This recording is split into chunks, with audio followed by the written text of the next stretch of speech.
ಆಷಾಢ ಮಾಸಕ್ಕೆ ದುರ್ಗಮ್ಮಗೆ ಉಡಿ ತುಂಬ ಕಾರ್ಯಕ್ರಮ ಇರ್ತೈತಲ್ಲ, ವರ್ಷಕ್ಕೊಮ್ಮೆ ಮಾಡ್ತಿರ್ತೀವಿ ನಾವು. ಅದರಂಗೆ ಈ ಸಾರಿ ಗುಗ್ಗಲ್ ಮರಿ ಜೋಡಿ ದುರ್ಗಮ್ಮಕ್ಕೆ ಹೋಗಿದ್ವಿ. ಇದು ನಾನ್ ವೆಜ್ ಸೆಟಾಗಿ ನಡಿತೈತಿ. ಇಲ್ಲಿ ಹೋದ್ವಿ, ಒಳಗೆ ಎಂಟ್ರಿ ಕೊಟ್ವಿ. ಎಲ್ಲ ಉಡಿ ಕ್ಯಾರಿ ಬ್ಯಾಗ್ನಾಗ ತೊಗೊಂಡು ಹೋಗಿದ್ದೆ. ಭಾಳ ಸಣ್ಣ ಬಾಗಲ, ಅಷ್ಟರೊಳಗೆ ಹೋಗಬೇಕು.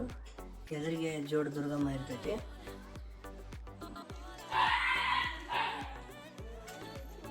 ಎಲ್ಲ ಉಡಿ ತುಂಬ ಉಡಿ ತುಂಬ ಎಲ್ಲ ಸಾಮಾನು ಹೊರಗೆ ತೆಗೆದಿಟ್ಕೊಂಡು ಒಂದು ಪ್ಲೇಟ್ ಒಳಗೆ ಸೆಟ್ ಮಾಡಿದೆ. ಯಾಕಂದ್ರೆ ಹೋಗ್ಬೇಕಾದ್ರೆ ಹಂಗೆ ಕ್ಯಾರಿ ಬ್ಯಾಗ್ನ ಹಾಕ್ಕೊಂಡು ಹೋಗ್ಬಿಟ್ಟಿರ್ತೀವಿ, ಅಲ್ಲಿ ಹೋಗಿ ಸೆಟ್ ಮಾಡೋಣ ಅಂಥೇಳಿ.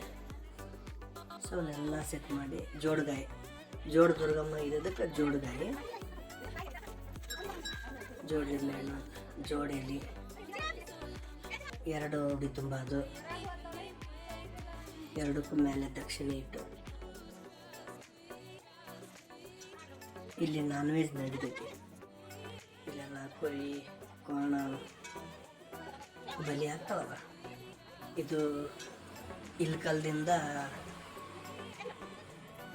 10 ಕಿಲೋಮೀಟ್ರ್ ಆತಂದ್ರೆ ಹುನಗುಂದಿಂದ 20 ಕಿಲೋಮೀಟ್ರ್ ಆಗುತ್ತೆ. ಉಡಿ ತುಂಬಕ್ಕೆ ಕೊಟ್ವಿ. ಬಾಗಲಕೋಟದಿಂದ ಬರಬೇಕಾದ್ರೆ ಹುನಗುಂದು, ಇಲ್ಕಲ್ಲು, ಗುಗ್ಗಲ್ ಮರಿ.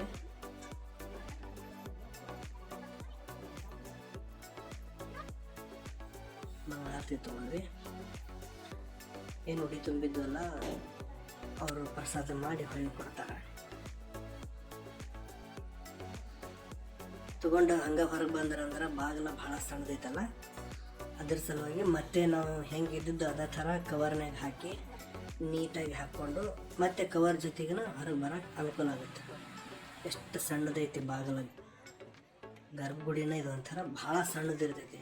ಎದಕ್ಕೆ ಸಣ್ಣದಿರ್ತಾವೆ ಗುಡಿ ಬಾಗಿಲು ಅಂದ್ರೆ, ದೇವರಿಗೆ ನಾವು ಅಂಜಬೇಕಂತ ಅಂದ್ರೆ ದೇವ್ರು ಹೇಳುತ್ತೆ. ಅಲ್ಲಿಂದ ಸೀದಾ ಊರ ಕಡೆ ಹೊಂಟ್ಬಿಟ್ವಿ. ಭಾಳ ಶಾರ್ಟ್ ವಿಡಿಯೋ ಮಾಡಿವಿ. ಇದೇ ಥರ ಮತ್ತೆ ನಮ್ಗೆ ಸಪೋರ್ಟ್ ಮಾಡಿರಿ.